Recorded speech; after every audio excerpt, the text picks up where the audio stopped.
Welcome along to Extra Time here on LCFC TV and LCFC Radio after a really disappointing Sunday afternoon or evening over in Birmingham at Villa Park on Sunday. Welcome along to Tony, Cottee, Matt, Elliott and Iwan Roberts who join me over the course of the next hour or so. We'll assess that game with Aston Villa. We'll look ahead to that huge game in European football with Napoli on Thursday, of course, over in Italy. And we'll also look ahead maybe to the Premier League game taking place next weekend, as well as looking back at some of the other results in the Premier League over the weekend. Right, let's get going. Good morning, good afternoon to the three of you. Tony, we've got to start with you. A new background, a new backdrop, looking very festive. Yeah, I thought I'd ask my brother along. I don't know, maybe can you see my brother? They're just sitting on his shoulder like this. No decorations yet, it's a bit early, but we put a tree up yesterday, so I thought I'd try and cheer everyone up, Dan. As you said, it was a disappointing result. I thought personally the first half was okay, but second half, there was a few things for us to talk about, and just trying to put a smile on everyone's face. Well, thank you. Was it Christmas songs on, Bailey's out, Tony, while you were putting them up or not? No, not really, Dan. No, I think I was still sobering up from the night before, I've got to be honest, but I'm trying to get in the mood for Christmas. Yeah, to be fair, you had to celebrate after what happened with West Ham on Saturday. Matt, I didn't want to mention it, Dan. I didn't want to mention it. Matt, obviously you made the trip over to Aston Villa and to Southampton in midweek, but you got back safely. You managed to negotiate them both, and you've got a few in the pocket now for this season, so you don't have to do another one for a while now. Yeah, that's me for a little while now, until the new year, thankfully. But yeah, both difficult trips in their own rights in different ways. Southampton, obviously a bit of a distance, and Leicester found it tough early on in the first half, didn't they? Well, throughout the course of the first half, pretty much, but came back stronger in the second. And the opposite occurred yesterday at Villa Park, really. Leicester looking quite classy, I thought, quite impressive. Speaking to a few people at half-time, and they felt the same about Leicester, and they were confused as to why Leicester's form has been a bit patchy this season. They soon got an answer in the second 45, didn't they, unfortunately? And finally, Ewan, how are you? I'm good, thanks, Dan. I'm good. Where were you? Watched the game yet? I was up at the Riverside, long old journey up to the northeast. Not a classic, I have to say. Watched the game yesterday, and I agree with the lads. I thought first half there wasn't too much wrong, in all honesty. You compared the first half yesterday to the first half on Wednesday down at St Mary's, and it was chalk and cheese. You look at the statistics, and I know statistics can hide things, but 60% possession, 15 shots, twice as many corners as Aston Villa, and lost the game. It just leaves you scratching your head. But the second half, huffed and puffed, and if we're honest, never really looked like getting back into the game once Concert scored from yet another set piece. Yeah, we'll get onto that in just a moment. But I think the frustrating thing, Tony, will be the start that Leicester made. That there was a lot of talk. We were on Matchday Live with Matt, Jerry and Walshy, and we were speaking about how Leicester needed to make a good start because of that's maybe what's let them down a little bit this season. And they did make a brilliant start. They were scintillating. They were fantastic in that first 15 minutes. Were rewarded with the goal, but then conceded 3 minutes later. Yeah, and how many times have we spoke about it, Dan? It's so frustrating, isn't it? Like when you score the goal and then it just switch off a little bit, and that sort of 5 minutes after you've scored, it's always a dangerous time. We all know that, but I think we've all said it already. That first half, you settle down to watch the game, and you're not quite sure with Leicester at the moment. Let's be honest, you're not sure what you're going to get and whether you're going to get it consistently or not. But the first half, I thought they was, composed, in control. You didn't feel that Villa were going to score. In fact, I don't think Villa created too much, really. Apart from the goal and the incident towards the end of the first half, they didn't really create much. But it was a wonderful goal when it came. And I must admit that first half, we're looking at positives. I think Patson Daka's performance in the first half was really, really good. Looking from an ex-forward's point of view, his hold-up play, bringing other people into the game, and just his overall game. And I look at it at half-time, sitting there thinking, it's been pretty decent first half. Obviously conceded, but it was a really good goal that Leicester scored down. I thought it was an excellent finish from Harvey. What happened, Matt, in a nutshell, in that second half, do you think? Oh, it's difficult to pinpoint it exactly, but I think Leicester obviously showed frailties at set pieces in the first half. So it wasn't just a complete turnaround. The signs were there. I mean, conceded one, was very fortunate not to concede another with Kasper Schmeichel when he got kicked in the hand incident, a ruling that most of us were unaware of. I'm sure you knew about it, Dan, up to date, etc., as you normally are. But yeah, that was fortunate not to go in the break. One goal down, and how well they played, that would have been bizarre to say the least, really. But that gave them, I think, Aston Villa. I think they're a dogged team anyway, aren't they? They're not particularly, at this moment in time, that attractive on the eye. Not playing that fluent a football, but it's that they seem to have a determination, really. There's an energy about the team. It's almost like they realise that they're not a team that is going to pass and play teams off the park, but they have to apply themselves, which is pretty much the basics and something that sure Villa have had at times before, but under Steven Gerrard, it seems even more prominent. They were more robust than Leicester. They were a threat at set pieces primarily, and that's pretty much as basic as it gets. But I think they were infused by that, what they'd seen going into the break, knowing that they hadn't played well. Leicester were a better team, but there's enough fragility about Leicester. For all intents and purposes, Villa could quite easily have been ahead at half time, and I think they took that into the second half as a bit of motivation and a bit of confidence, really, because the ball was turned over far too many times by both teams, to be fair. There were some good bits of play, but there were far too many below par examples of what not to do. And it was going from end to end, and opportunity presents itself in either end of the field without decent chances being created. And I think the scrappier and the more open the game got, it sort of suited Villa. And Leicester got a bit bedraggled, didn't they? They got a bit scruffy, really, and they were open defensively. And, strange as it sounds, it could have ended up quite conceivably, like 4-1 to Aston Villa. Watkins had a couple of chances, didn't he? And Schmeichel saved well, etc. And Leicester all of a sudden looked vulnerable. And I mean, one thing, maybe it's a little bit harsh. I think one thing that the set pieces aside, and I mentioned it post-match, but I was thinking it pre-match.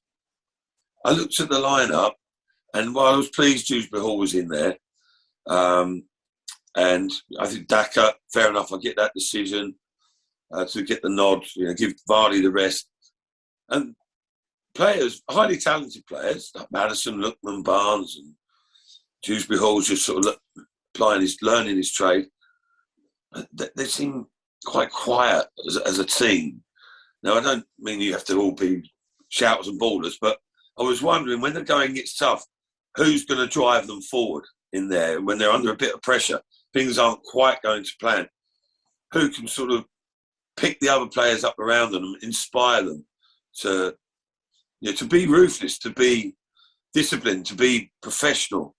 And I don't know, there's maybe an element of that within the ranks. I think the only one who stands out, really, of the outfield players was Johnny Evans. And I thought he did his utmost to help carry the team through. But I'm not saying they caved in by any stretch of imagination, but I just felt that Villa could sense that if they were aggressive and energetic and physical in the challenge, that they could get the upper hand against Leicester. And that's the way it sort of unfolded for me. Is it fair to suggest, Ewan, then, that Leicester maybe need to have a bit more of a mean streak to them, maybe do the dark arts a little bit more? I think at the first half, Harvey Barnes potentially could have had a penalty if he'd have gone down, Matty Cash's tackle on him. if he goes down, it's a penalty, but he stays on his feet, and you have to praise him for staying on his feet on one hand, but on the other hand, he could have earned his side a penalty. I think every top team has got that side to them, Dan, and I do think you need that nasty, that horrible, that professional side to your game when things aren't going well. You dig in and you grind the result out. I thought, you mentioned one penalty there, and he is too honest. And he's a young boy. He will learn. If it was anybody with slightly more experience, if it was Jamie Vardy, say, in that situation when Matty Cash goes and puts that challenge in, then I think Jamie goes down all day long. I thought Dewsbury Hall might have had a penalty in the second half. There was contact, albeit it was slight, but there's definitely contact there. For some reason, I look at that first half performance, and I thought Harvey Barnes was outstanding. Him and Luke Thomas down that left-hand side. I mean, Matty Cash didn't know whether to stick or twist, to be fair. He didn't have a clue how to handle Harvey Barnes. I think in the second half, they didn't get the ball to Harvey as much as what they did do in the first half. And I don't know the reason for that. It doesn't help when you concede 9 minutes into the second half, Dan. And another poor goal, then you're chasing the game. And whatever people think about Villa, they can defend, and they've had that little bit of a bounce from the new manager. They lost their last 5 before Gerrard took over. They won their first 2. They narrowly lost to Man City in midweek. So it was never going to be easy going to Villa Park because of everything that I've just mentioned. But I mean, we've spoken about set pieces defensively for 2 years. I think. I mean, even last year. We were having these discussions about it's too easy to score against Leicester from set pieces, whether it be a free kick in the final third or a corner kick. No one's conceded more headed goals than Leicester in the Premier League this season. Emi Buendia is probably the smallest player on the pitch, and he's got a free header in the box. Collins on the back post, and Casper should do better, I think. Getting beat on his near post, it wasn't the most powerful header, but as I say, these goals have been conceded for 18 months now, and it's still happening. And you have to question that, I think. What can be done about it, Iwan? I think individually. I mean, and it's not. People will say, "Oh, zonal marking," and I get that, but you concede corners if you're man to man.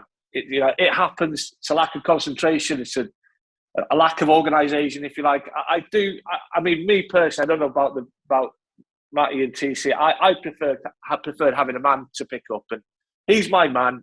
If he scores, then it's down to me. I don't like all this zonal marking where you get your main headers of a ball sort of in and around the 6-yard box, and then that means that the main headers of the ball from the opposite, they've got to run on these. I mean, it's nothing to do with the first goal yesterday. Anyway, I think that's just poor marking. Poor awareness, the closest man not getting touched tight to Buendia, as I say, the smallest man on the pitch. But it has to be addressed now because, it's costing Leicester City points at the minute. And I think that's why, what are they, 11th in the Premier League, 6 points off 5th, 8 points off West Ham, who are in 4th. And this month is a massive month for Leicester, 9 games in just over a month, and I'm including the Leicester Norwich game on the 1st of January. Obviously, Napoli, you've got the quarter-final of the Carabao Cup against Liverpool. Big Premier League games in this month. This month could make or break Leicester's season if you understand what I'm saying. I know they've got the FA Cup early January, but there's some massive games coming up this month, and it is a lot of games. Let's just stay on set pieces for a little bit longer, Tony. I know you're probably banging your head against the wall a little bit because, again, like you and like Matt, like Jerry, like all of you, you have been speaking about it for a little bit of time now. Yeah, and that's the frustrating thing about it, Dan. I think like anything in life, if things continually go wrong or you continue making mistakes, surely the basics of life tells you that you don't carry on doing that.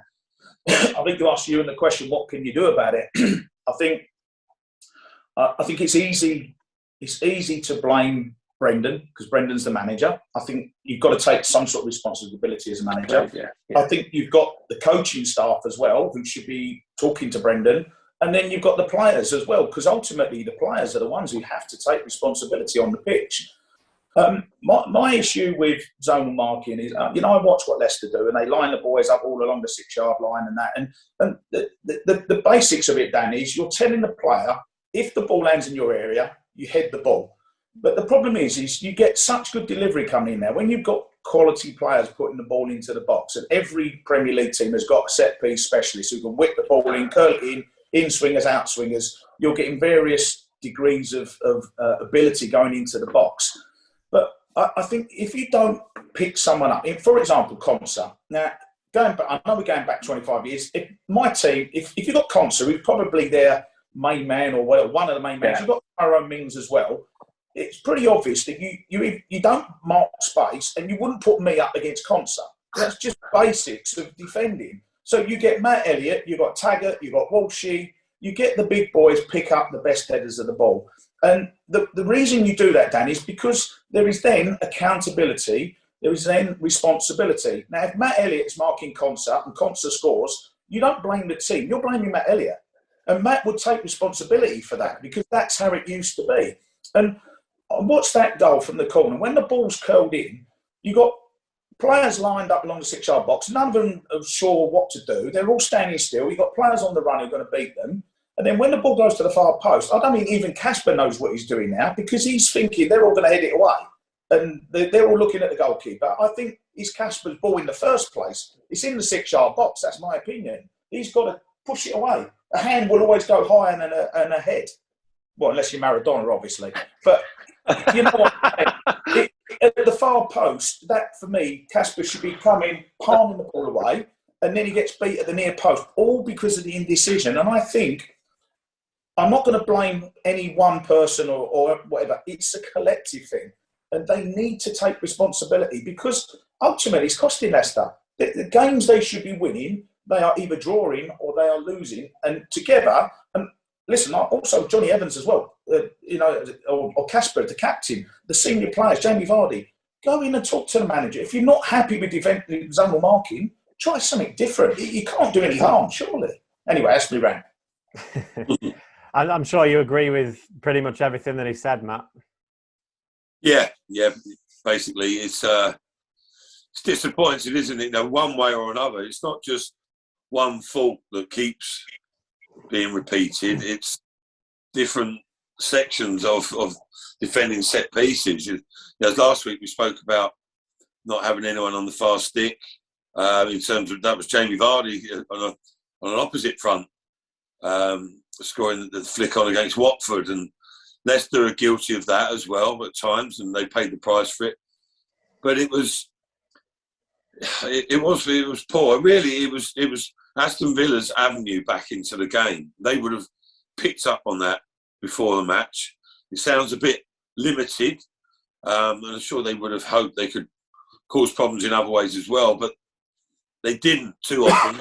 Not before that second goal, anyway. Then the match opened up a touch, but yeah, I mean the goal there from Konsa, because it's semi-zonal, but you're putting your main men in certain areas, etc. But that makes it, if they're a little bit cute, the opposition.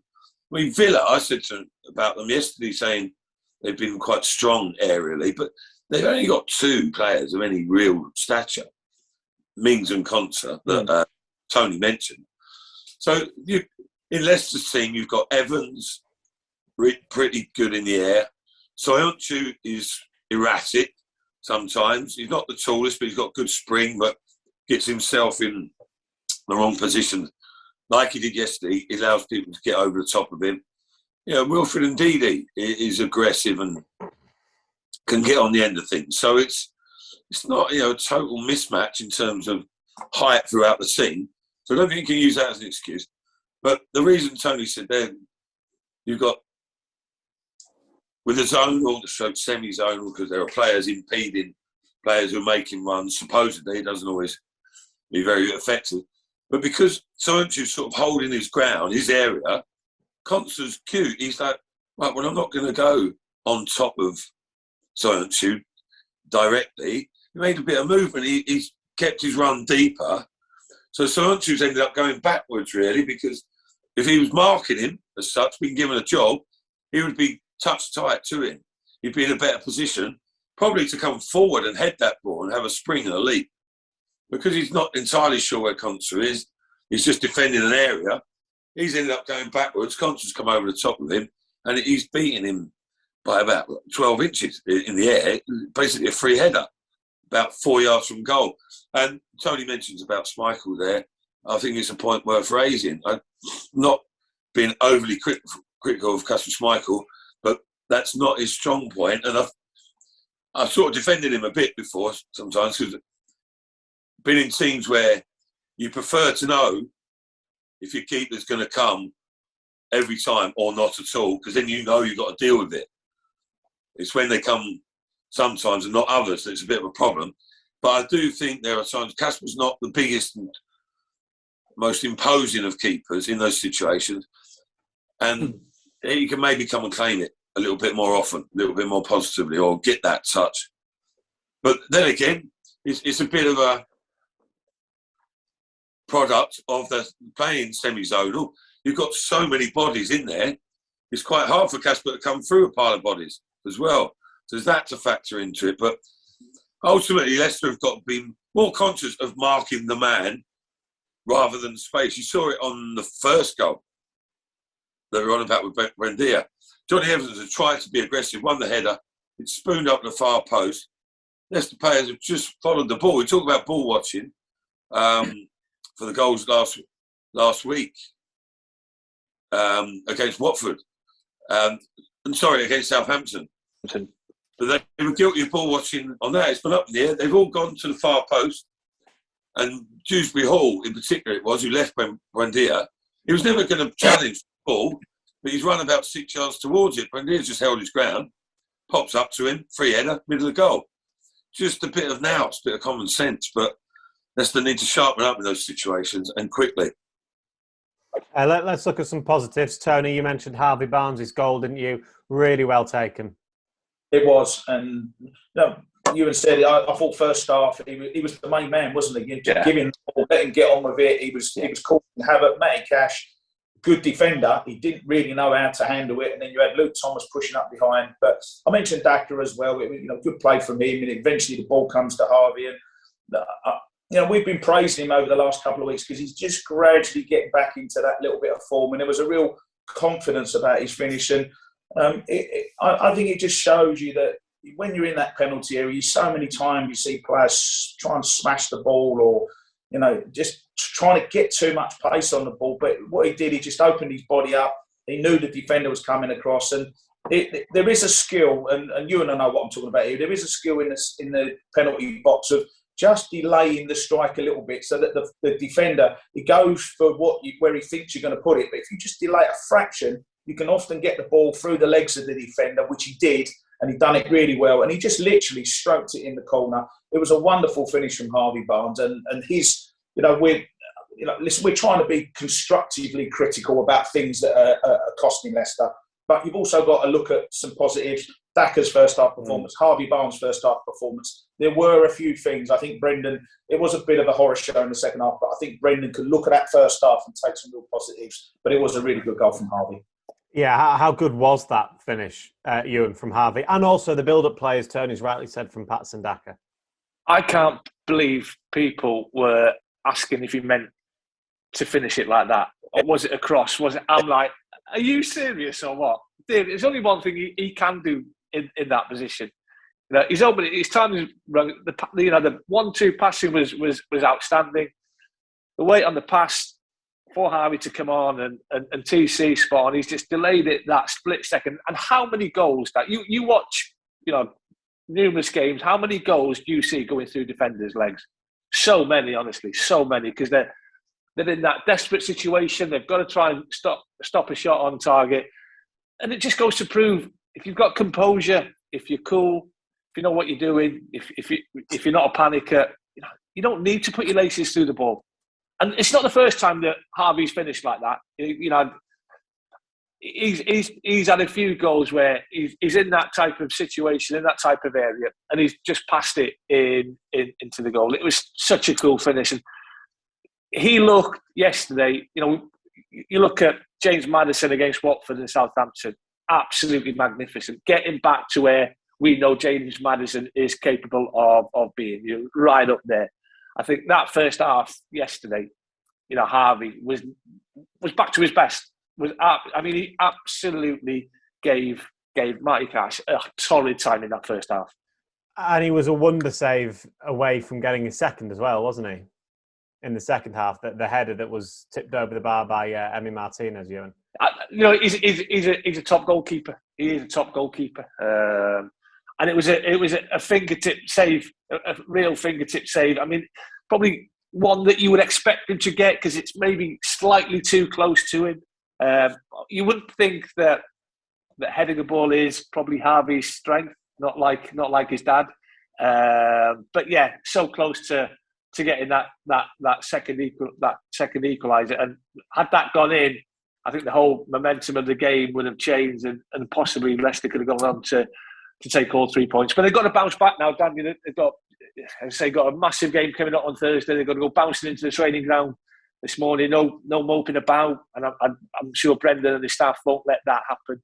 They've got to be firing on all cylinders because, as I say, they've got a huge game on Thursday. A few other individual performances to quickly pick out, Matt, before we move on. Patson Daka's had a few mentions, hasn't he, already? There were maybe a couple of eyebrows raised when he was in the starting 11, but he repaid that, didn't he? And it was just a goal that was missing from his performance, particularly in that first half. Yeah, his all-round game looks better than I think people imagined or presumed that it would be. Much has been spoken about his goal ratio, and quite clearly over a period of time he's a natural goal scorer. But you thought maybe that was his game, a bit one-dimensional. But no, he's got more about him. Tony mentioned there his movement, holding the ball up, linking up. There's an intelligent player in there as well, and pleased for him to come in as he did. A little bit of pressure, whenever you replace Jamie Vardy for whatever reason, but he didn't look out of place at all, did he?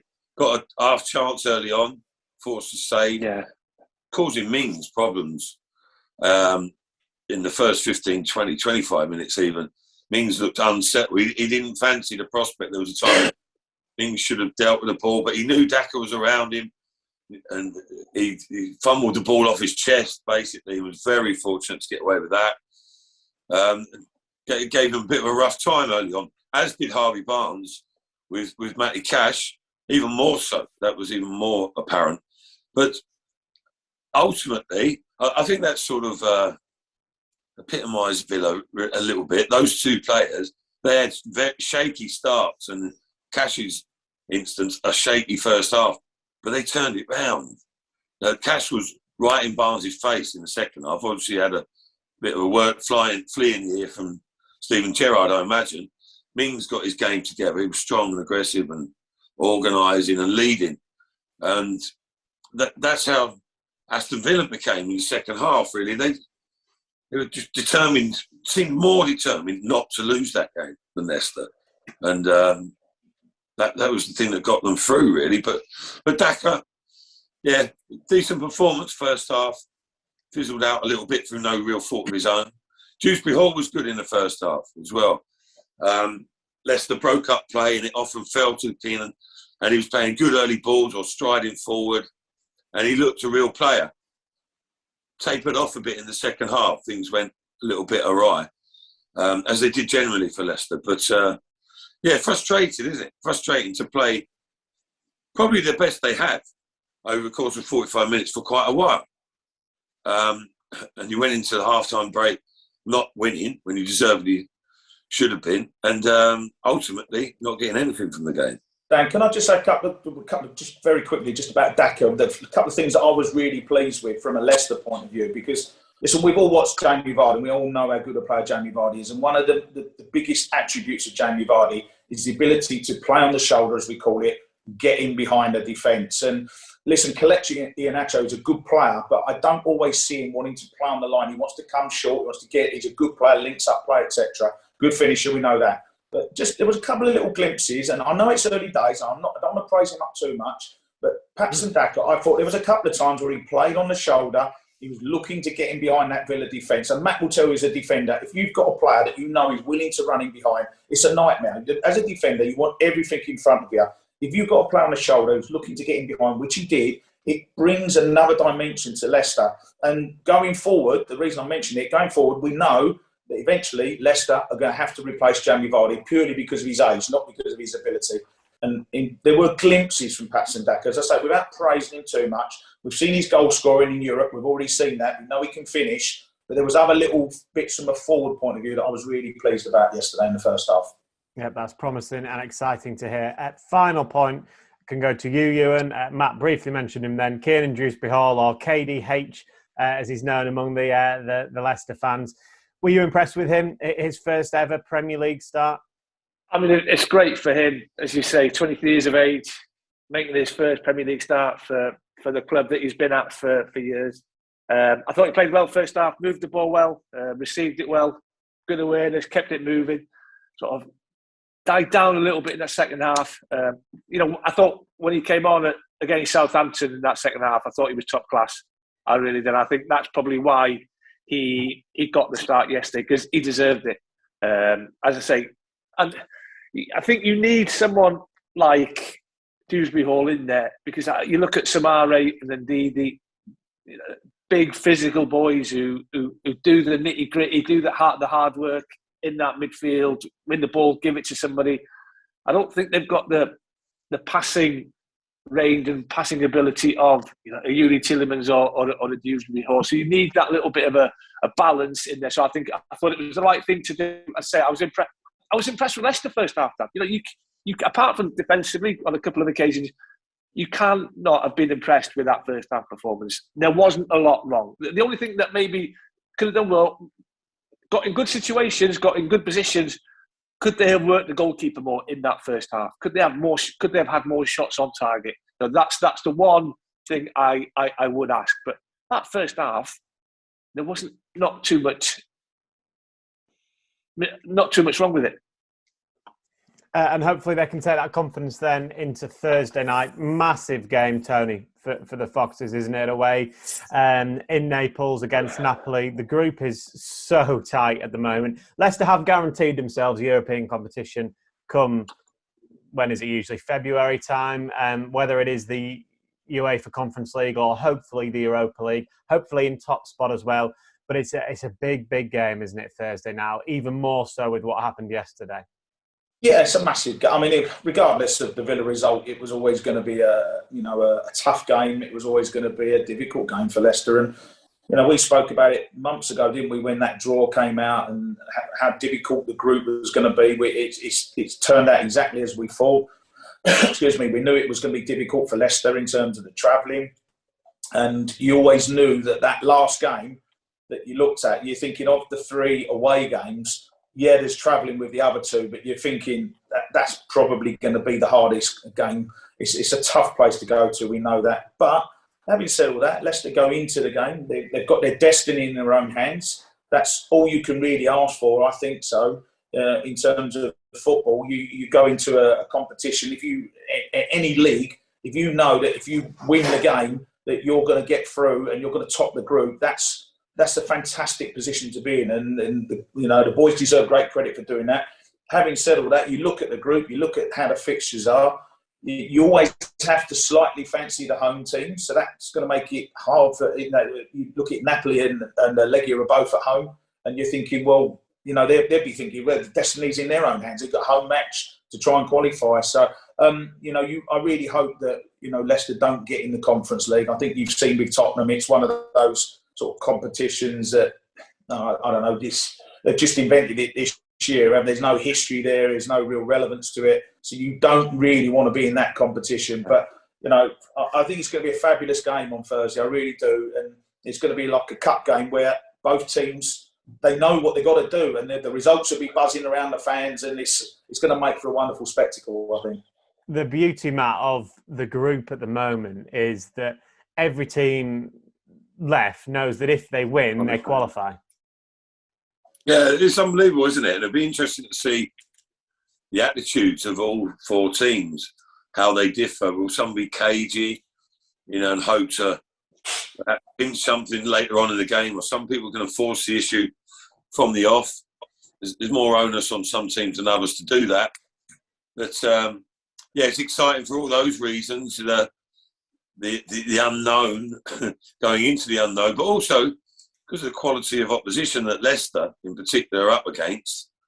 Napoli going so well in the Italian league, and the history they've got within Europe, or the reputation they've got, and there'll be some atmosphere out there. We know their supporters are pretty enthusiastic, to say the least. Top-notch players. Big challenge for Leicester, but an exciting challenge, isn't it? And I wouldn't say it's a distraction or a sideshow away from the Premier League, but it's something a situation they haven't probably experienced together as this group at this level of competition, the sort of do or die stage of it, all being just the group stage. But this is, it's knockout affair, isn't it, really? It's last game of the group. Anything is possible. Permutations left, right and centre. Great game, great situation to be involved in. Regardless of how things went yesterday, or your form is generally, I don't think Leicester are playing horrifically enough to go to Napoli and think, we're in big trouble here. I think there's been enough glimpses of their play of late to think, right, if we can put it all together, we can get a result against these. Because you've seen how the results have gone earlier in the league, and they're an excellent side. They've got some real quality individuals. You saw that in the very first game. But Leicester can cause them problems, and Leicester on song, they can create some damage, can't they? And really looking forward to it on Thursday. It's going to be exciting stuff. When you look at it, Napoli, Iwan, may not be as strong as what they certainly were when they came to England. They're going to certainly be without Osherman, the striker that scored both goals at King Power Stadium. They're without Koulibaly, their defender, who obviously two of their most influential players. Yeah. You look at the last 6 results, I'll quickly read them out, has been a 1-1 draw, a 3-2 defeat, a 2-1 defeat, a 4-0 win, a 2-2 draw, and a 3-2 defeat. So there's only 1 win in the last 6. That's in all competitions, of course. So things since they've picked up a couple of injuries haven't been as good for Napoli. So maybe there's certainly an opportunity there for Leicester. I didn't realise that those two were going to be missing Thursday, Dan, as you say.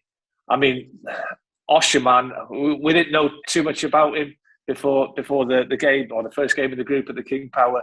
I knew he cost them a lot of money. I knew he was the record signing, but he was outstanding. You talk about what he brought to the table: strength, height, physicality, pace.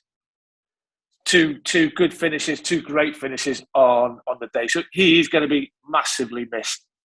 As is Koulibaly in the heart of their defence. As I said, they're not in good form. But they're 3rd in Serie A. I think they've got the best defensive record in that league. But then you look at them defensively in this competition. Moscow have beaten them twice. I've scored 5 goals against them in 2 games. I've been to the Sao Paulo. I think it's 2014 when Swansea were in this competition. It's a magnificent stadium. I don't know if any of you have ever been, lads, but it's a massive bowl of a stadium, and it was only half full that night. But what an atmosphere! I mean, we got there like people from the press. You get there 2.5, 3 hours before. There's thousands of fans already congregating around the stadium. It was a big night. It's going to be exactly the same on Thursday night. But I just get the feeling, because it's such a big pitch as well, and there's so much space out there. It looks a massive pitch. But with the pace Leicester have got, with Harvey Barnes, you would expect Jamie Vardy to come back in, having not started yesterday. Does he go with Vardy and Daka up front? Because Lookman, he hasn't been quite at it in recent weeks. With the pace that Leicester possess, you can see them causing problems. It's an exciting game, Tony, isn't it? Looking ahead to Thursday, for all the reasons that we've spoken about, the table as it is, Napoli's form and injuries as it is, and I guess Leicester's form as well at the same time. Yeah, it's just one of them games, Dan. It's a really, really exciting game to look forward to. I'm looking forward to it. You don't know what's going to happen, and that's the beauty of football. And I don't know whether it's rarely you get a group like this where it's so condensed. I mean, normally you get the runaway leader. Sometimes you get two teams romp away with it, easily qualified, whatever. But, this group, as we said, it's been so unpredictable. Let's be honest, Leicester have been a bit unpredictable, seen some good performances and some not so good performances, and that's where we are. But go back to my original point, Dan, you've got your destiny in your own hands, and it's one of those games you go out and you don't worry about what's going on in the other game. Don't worry about anything else. Just pick the right team, which Brendan will do. Get the right formation, set it up. You probably need a bit of experience. I think I don't think we'll see the likes of Dewsbury Hall, because it's that sort of game where you need experience. You need to be solid, make sure you don't concede early. Ewan spoke about the atmosphere, and the fans are mad, aren't they? They're wonderful fans, but they are mad. They will generate the noise. So you don't want to be conceding early goals. So I think we'll see a very, very experienced team, as much as that's possible for Leicester. But go out and enjoy it, lads. That's why you play football, isn't it? Go out and enjoy it. What a great game to play. What do you think Brendan will do team-wise, Matt? Formation-wise as well as team-wise? Yeah, I suppose he would possibly consider changing the system, but I don't think for too long. I think Leicester are capable of being secure enough with the back four if they do it in a controlled, as Tony says there, and disciplined way. They play maybe a touch more pragmatic than they do normally, I think. Try and keep that atmosphere down that Tony's mentioned there. Maybe not quite in the crowd. That might be an impossible task. But take the sting out of the game, take the pace out of the game a little bit, try and get some decent control of the ball, and then go and impose yourself, I think would probably be the ideal world. Whether it works out that way or not is another matter. But I think he'll stick with effectively it's a 4-2-3-1, isn't it? And at times it adjusts or changes to a 4-3-3, depending on the state of the game. But I don't see him going away from that at the moment. I don't think there's been too much wrong with the general play. There was a conscious effort yesterday. Leicester, I don't know if you saw it, or you wouldn't have seen it on the screens, would you? Even though it was pre-match. But they got themselves in a huddle for a while. Now, whether you agree with huddles or not, but that to me was a clear indication that they're aware they're not starting games properly. Kasper Schmeichel grouped them all together. This might be a coincidence, might have nothing to do with it at all. But they started the game very well, didn't they, yesterday, in terms of possession. Villa allowed them to do that, really, to be honest. They weren't pressurising and harrying too much early on, just setting their formation.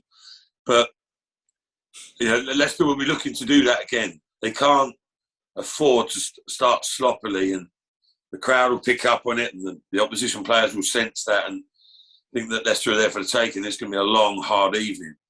But Leicester can repeat that sort of performance, get a foothold in it, make an impression in the game, and then, as Tony says, attack the game. In a mental sense, I mean, go and embrace it, express yourself. What a wonderful occasion! I wouldn't be.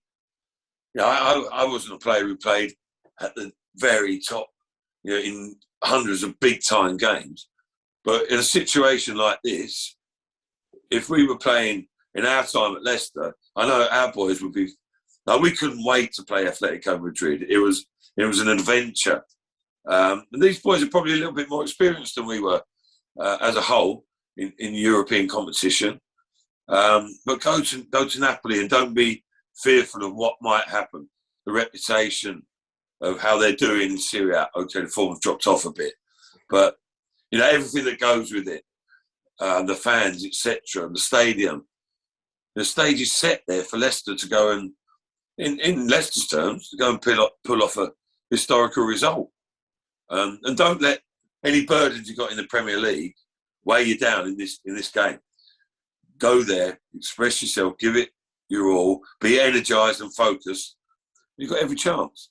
They know a draw, Tony, guarantees a spot in the Europa League as well, heading into 2022.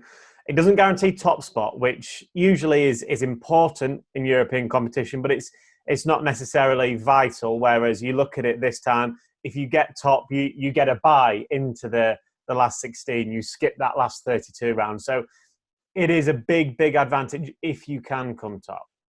Yeah, I think, I've been very critical of UEFA over the years, but I think it's actually quite a good concept for a change, to guarantee the group winners going through. You don't go into the playoffs. If you finish second, you're in the playoffs. If you finish third, you're in the Conference League.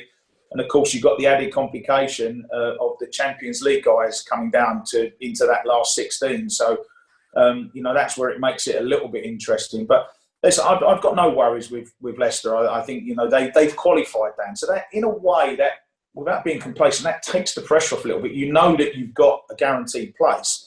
It's just the question is, what competition do you want to be in, and at what stage, isn't it? And I think we would all agree that if you've got that chance to get top of the league, kill it off, forget about everything till March. You've got the Carabao Cup, the FA Cup, where Leicester are holders. Let's not forget. So there's going to be some other important cup games without even thinking about the Premier League and what you want to do in that. So I think it's one of them, and Brendan will be saying it. The boys will know it. Kill the game off. Do what you got to do. Get your result, finish top of the league, and then you can all have Christmas, New Year, and worry about it in March. And that's the best way to look at it. And hopefully that happens then on Thursday. You can follow all the action, of course, with us here on LCFC TV's Matchday Live. It is a 5:45 kickoff, so we'll be on air from 4:15. So do join us for that. Right, at the end of extra time, we always look at some Premier League results that may have caught the eye at the weekend. I've seen a wry smile already on Tony's face. I mentioned it at the beginning of the show. We might as well come to you first. Let's get that way, Dan. Yeah, I assume you were at the London Stadium on Saturday. How was it? It was fantastic. Yeah, it's a wonderful result for West Ham.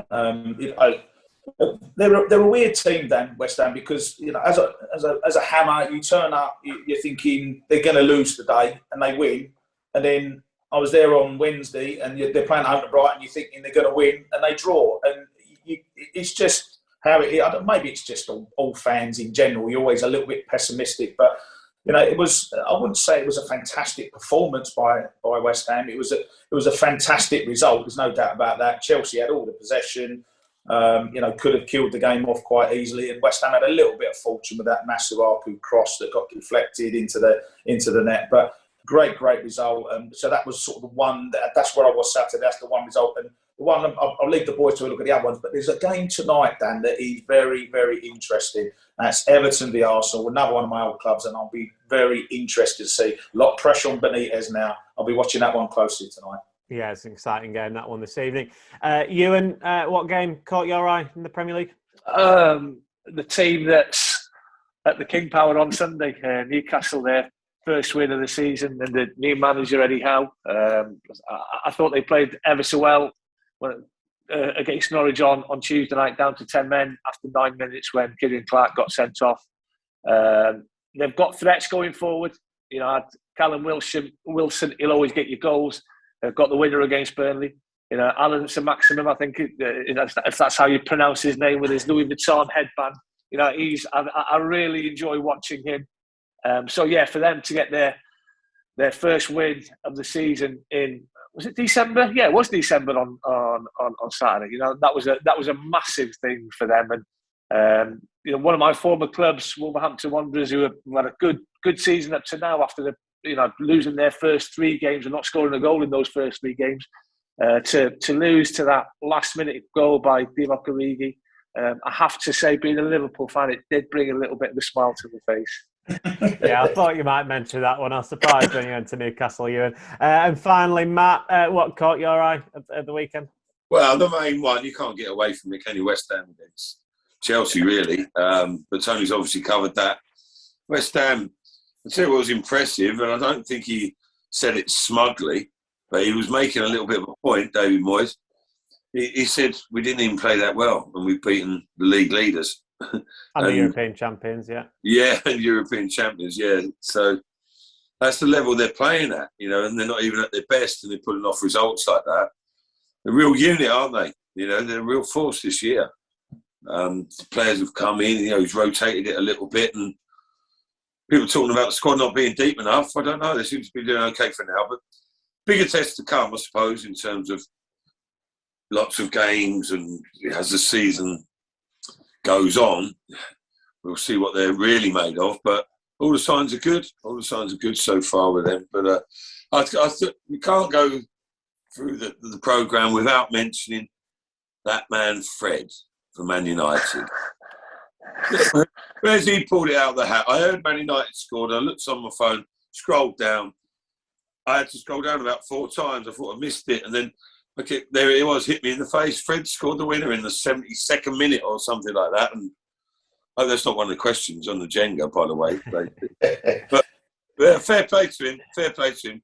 He gets a lot of criticism, whether he's actually aware how much he gets or not, I'm not sure. But he carries on, doesn't he? He's a trier, bless him. And well done to him for that, because he came up trumps when it was needed for Man U. In fairness to him, he was really good as well in midweek in the win against Arsenal. So, yeah, fair play to Fred. Masuaku's cross, did it take a deflection, Tony, or did it just go straight in? I think it went straight in. I was right behind it, Dan, and I felt it took a wicked deflection off of Loftus-Cheek. I don't know whether they looked at it, didn't look at it. I haven't had a chance to look at the highlights, but I wasn't bothered, Dan. And both goalkeepers were terrible in that game. Fabianski was poor and Mendy was poor for Chelsea, and they sort of contributed to the goals going in, but it was a good game. Just quickly on what Matt said, the problem for West Ham, they've got injuries. They've got Obona's out now. Yeah. Zuma came off. Ben Johnson pulled his hamstring. Aaron Creswell's out. Very like Leicester at the start of the season. West Ham have got massive defensive problems, and they're brilliant going forward, but defensively they might well struggle with the amount of games coming up. Right, let's move on. Let's do our football Jenga then. Unfortunately, Matt, we're not doing goal scorers in the Premier League this weekend, so you can keep your Fred one for another time. Fred was the one I knew, that's why I mentioned it. Right, with Leicester playing Napoli on Thursday, hopefully we'll see some goals. So I want you to name me Leicester City's European goal scorers since 2016. So since they won the title, they've been in the Champions League once, the Europa League twice. I want you to name the 17 of them. So the 17 different goal scorers that Leicester have had in European competition in those 3 seasons.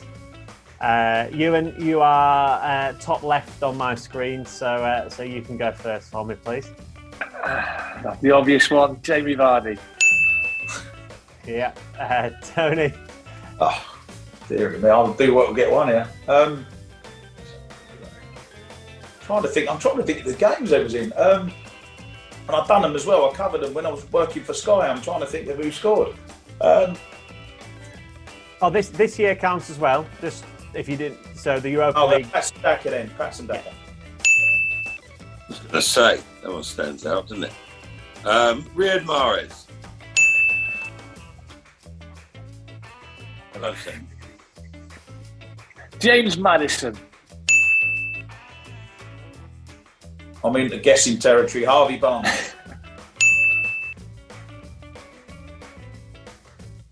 Yeah. Who's it? Yeah. Who's it on? Me.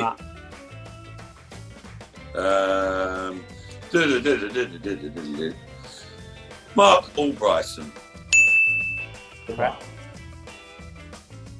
Ayoze Perez. Yeah. Struggling.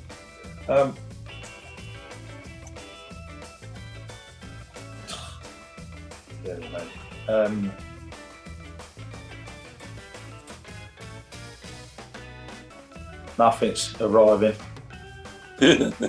See, so much football. I can't even remember. I can't even try to think who scored the goals in Europe this year. Have you got somewhere to go, Tony? You want to finish early?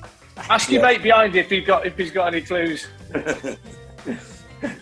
I don't know. Danny Drinkwater. I know it's not right. Yeah. No. Yeah, just between Matt and you and now. Right. I'm pretty sure Wesley Morgan scored one. Very An good. important goal, wasn't it? Against Sevilla. Sevilla, wasn't it? Sevilla. I'm gonna go. I know he scored in the FA Cup last year. It was a cracking goal. Luke Thomas. Great answer. Great Good answer. Scored away in Braga in the 3-3. Oh, he did as well, didn't he? Thought about him and Islam Slimani. Yeah. Is it? Home to Porto, wasn't it? The Champions League season. Yeah. See, you're pulling all them out. Right. Hamza Chowdhury.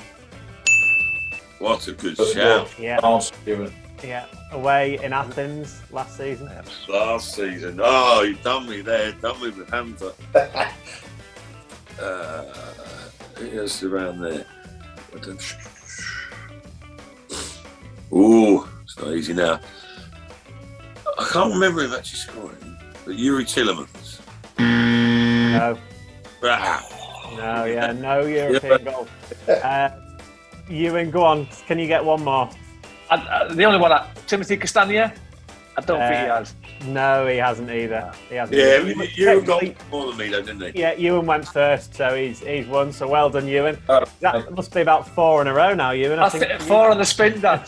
4 on the spin. Right, Matt, Tony, you need to up it for next time you play, Ewan. Well done, though, Ewan. The ones you missed, Cengiz Under, Dana Marti scored against Spartak Moscow a couple of weeks ago. Of course, yeah. Yeah, Dennis Pratt, Kelechi Iheanacho. I'm surprised you all missed Kelechi. Yeah. Shout. Shinji Okazaki scoring in the Champions That's the one I was going to say. Yeah, and Wilfred Ndidi got one, must have been last season as well. So, yeah, there was a few you missed. Kelechi probably the standout one, but other than that, there were some difficult ones left. But well done anyway, Ewan. That was one of your better questions, Dan. I've got to say, one of your better questions. Did you like that one, Tony? All right, okay. I'll try and keep the standard high then. At least you stayed in more than one go this time. Exactly, yeah. Well, yeah, thank you very much to Ewan, to Tony and to Matt. Hopefully, as we said, we'll see more goal scorers on Thursday. Do join us for Matchday Live at 4:15 on Thursday. But yeah, thanks again, gents.